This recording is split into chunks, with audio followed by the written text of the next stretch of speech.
at that emotion.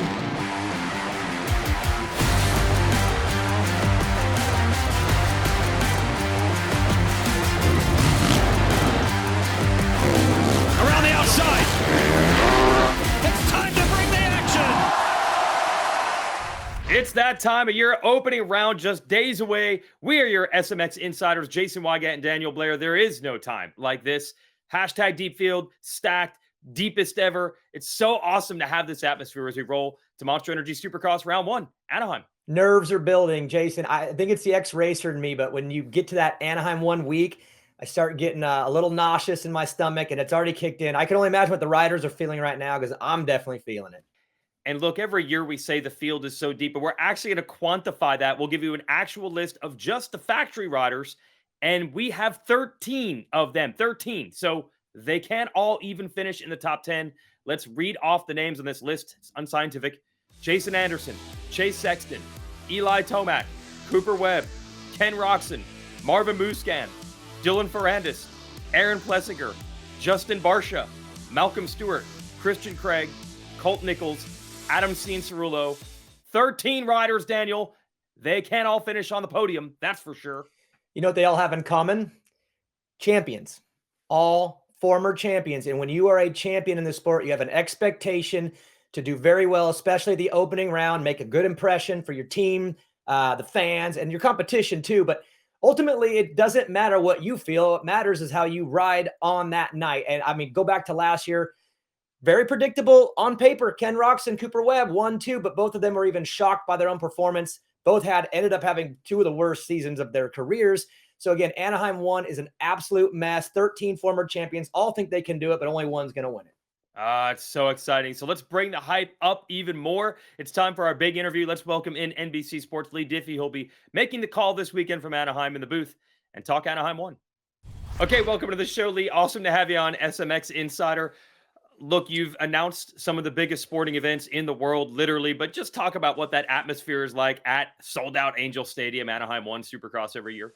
Well, I think, Jason, for any sport, we, as sports fans, we get excited about the start of any new season. It could be the NFL season, it could be Major League Baseball, but, in the motorsport sphere, there's nothing quite like A1. And, the anticipation of looking forward to something. So it's the human nature, right? We always want to look forward to something. So we've got through the holidays. We were looking forward to Thanksgiving and Christmas or Hanukkah and New Year's. Well, now we've got A1 to look forward to. And then when it finally comes, there's almost a surreal feeling about it. And then, because the Angel Stadium is packed, we all share that same enthusiasm for the gate to drop and to get the season going. But especially this season, with it being the inaugural round of the SuperMotocross World Championship. So I can't wait.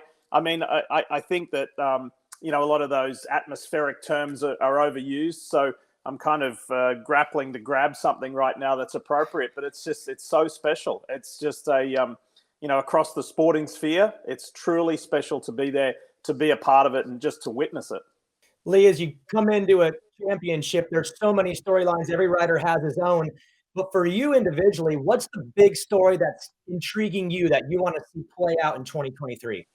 Well, I think if you start in the 450 class, I want to see where Eli Tomac's at, because he seems to be, how could he go any higher? How could he be in any more special a spot, considering what he achieved last year, switching teams, switching manufacturers, and doing what he did by winning the double, winning, the Supercross, the Monster Energy Supercross season and the Pro Motocross season. So it can't get any better. So he's kind of racing against himself. What does that look like?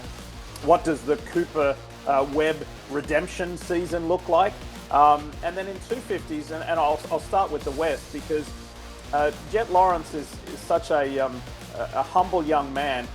He knows that there's nobody else out there that can beat him, so he can only beat himself, right? So where does he set that bar? What does that look like for him in certainly the first 17 races of this Super Motocross World Championship, specifically for Supercross, to back up his title wins last year? What does it look like? Does he try and go for that, elusive perfect season? So I think there's, we're spoiled. Wherever you look, there's amazing storylines. So there are a couple for me.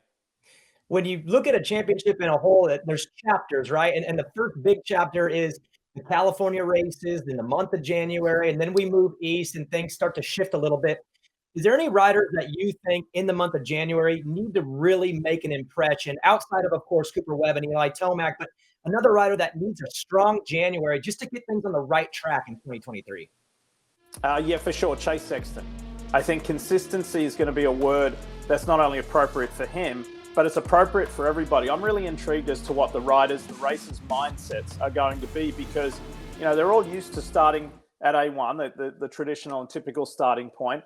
But what is their mindset going into now this new phase of the sport? Do you just think about getting through the Monster Energy Supercross season, or are you season-long mindset? And are you thinking about those 3 playoff rounds at the end, you know, to have a chance of being an inaugural SuperMotocross World Champion? $500,000 on the line for the 250 winner, $1 million on the line for the 450 winner. So what's your mindset? And to your point, Daniel, is it your mindset of just getting through January and having a real solid foundation to build on for season long? Are you going to compartmentalize this season? I think there are a lot of topics that we're going to talk about for a long time, for over 10 months. And one of the riders, Leigh, that always starts the season strong is Ken Roczen. The long game has traditionally been his problem in trying to bring the Monster Energy Supercross Championship home. But there's been so much talk of a bit of a redemption story of his own, getting back on his old brand. So what do you think about Ken Roczen in this reuniting with Suzuki, the bike they used to win a lot of races on? Look, Jason, you guys have discussed this over the past few weeks on this show, in that Ken Roczen has been one of the most interesting off-season stories. And maybe, just maybe, this new, relaxed, seemingly lack of pressure or less pressure on him is going to yield the result that we have all wanted to see, you know, in the Monster Energy Supercross 450 Championship, and then maybe in this, you know, 10-month-long inaugural season of Supermotocross. So maybe because he's not a factory Honda rider anymore, maybe because I think maybe less people are asking that question about the elusive championship in Supercross anyway. Maybe that's going to put him in a more relaxed frame of mind and carry his off-season fun, because he seems to have had a lot of fun, and carry that through into the racing season. Are any of us going to be surprised if he wins in A1? No. Might be a surprise on that bike, but no, we won't be surprised. But what does the whole season look like for him? And, you know, I think this format could suit him really, really well. You don't have to win every race. You don't have to win every week. You just got to be there for those last 3 playoff rounds where, you know, the points, as we've spoken about, single points, double points, triple points, just be there. And that might work out really well for Roczen.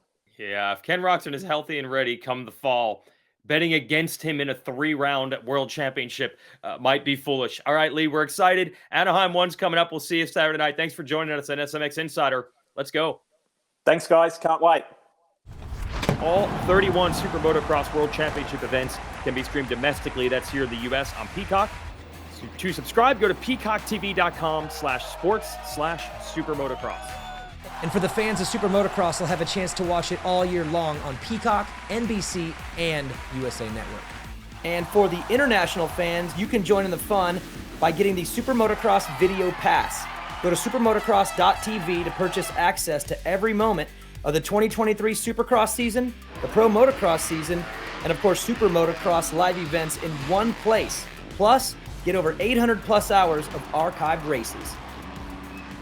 Okay, time for our 30-second board segment where we count down hot topics in the sport. It's New Year's. Everyone has their New Year's resolution, so we're going to theme it around that, Daniel. Let's come up with some New Year's wishes and resolutions for riders in this sport. We're just having some fun here. We're going to start out with Adam Cianciarulo. What comes to mind when you think of what AC would be wishing for in the year 2023? A solid season, 31 rounds complete. I mean, I think that's what he has to be wishing for this season. He's had a couple bad years with the injuries. He hasn't been able to fully be himself, and I'm right there with him. And we've heard the rumors, but they're just rumors. So I'm hoping that those rumors are not as accurate as we've heard. He comes into this season strong enough to put down 31 races. I know that's what he wants, and that's what I want for him as well. Those pesky YouTube insiders saying that he's not 100% coming into the season. I hope he proves those guys wrong, whoever they might be. I'll agree with you. Yes, I think for Cianciarulo, the goal is just make it to the races and then figure out the results later. Dylan Ferrandis, what do you think when you hear about him? I mean, I'll tell you right now, I am very high on him for some reason. I don't know why. He had a terrible Supercross season. He had and he didn't get to defend his outdoor title, which was just unfortunate for him. But I'm super high on Dylan, and I think he is too. So I would say a New Year's wish for Dylan, same as Adam, do the 31 rounds, but get back to championship form outdoors and get that win indoors. Don't forget, he's a 2-time 250 Supercross champion, and he has yet to win a 450 Supercross main. So I'm guaranteeing you, his wishes are win a 450 Supercross and get that title back this summer. That's his wishes. Yeah, if I were him, I'd just be wishing for better starts. It really has held him back in his first 2 450 Supercross seasons. He's got more time to work outdoors, and he's made that work, but he needs to start up front. Let's see what he can actually do, and he's got that all-new bike that I know he likes a lot better with the Yamaha. Let's move to Cooper Webb. What would be his wish in your mind? Champion. That's it. There's nothing short of being a champion that would be okay for him and for his team and for all of his fans. Cooper Webb has won this championship twice, so I don't think having an okay season is something that he'd be happy with. He needs to win this title. He's done it twice. He can do it again. That's his wishes. And I think for everybody in the field, they should be a little bit concerned about what they're going to get out of Cooper Webb this year, because I watched the preview show yesterday, Jason, and I don't know, for some reason it gave me faith again that Cooper Webb can win this title. If he's fast in the whoops, if he's comfortable on the bike, he could do it, but nothing short of a championship is okay for Cooper Webb.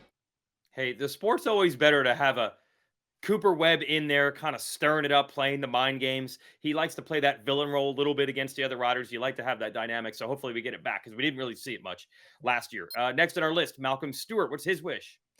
First Supercross win. That's it. Just like Webb, there's nothing short of a championship. For Malcolm, the next stage in his career is to win a main event. That's his New Year's wish. It's my New Year's wish as well. I think the entire fan base, the entire industry is on board.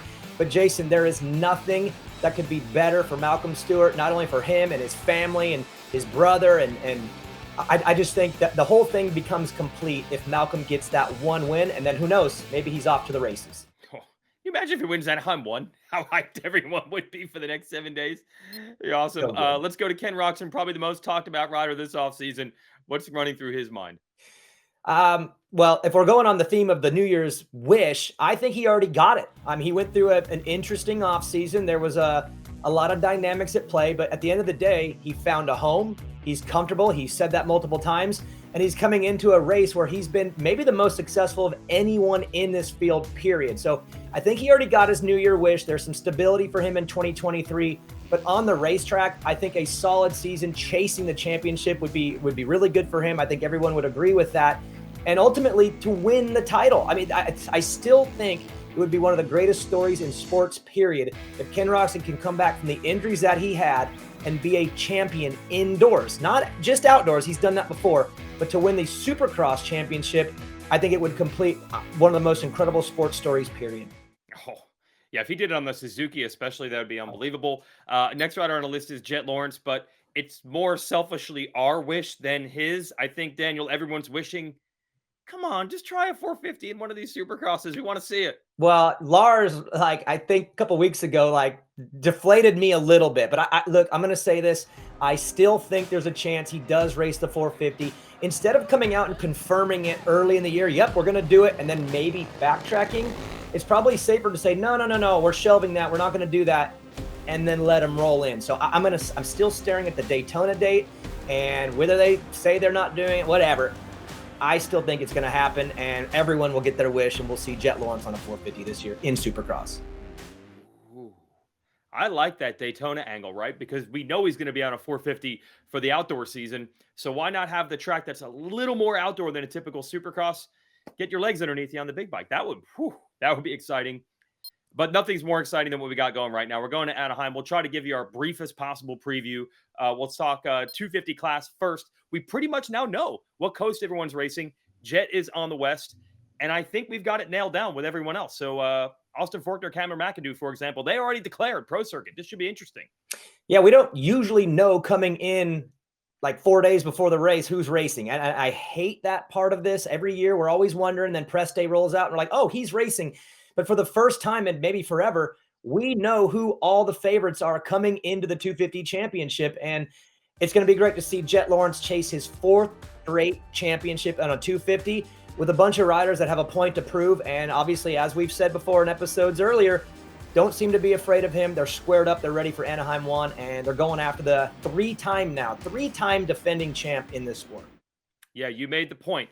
Forkner, McAdoo, RJ Hampshire all got wins against Jet at some point last year, and they're all slated to race West against him. They are not intimidated.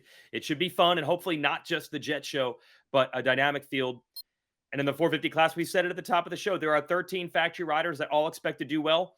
And here's the craziest part, Daniel. You look back at Anaheim 1 history. Eli Tomac's never won round 1. Ricky Carmichael never won round 1. Ryan Dungey never won round 1. Cooper Webb has never won round 1. There's always something weird and unexpected about the opener, and it doesn't always predict the season.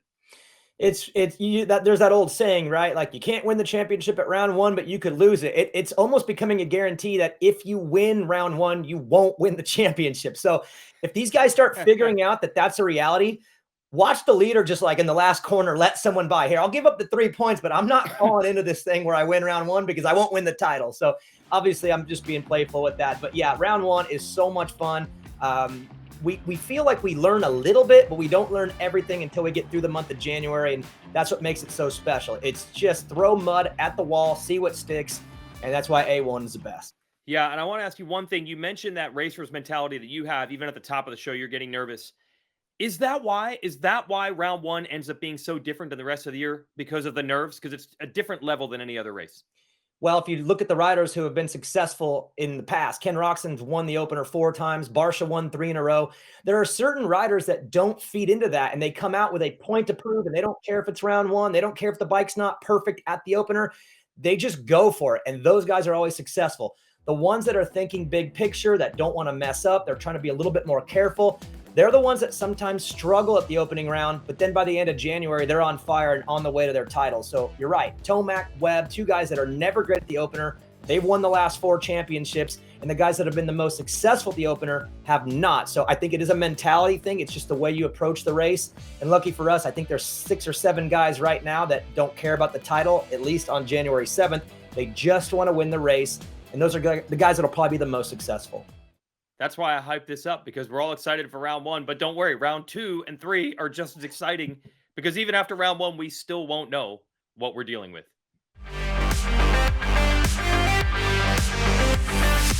Okay, it's time for Fowler's Facts. We bring on our statistical mastermind, Clinton Fowler, to give us some of the numbers behind the theories that we already have.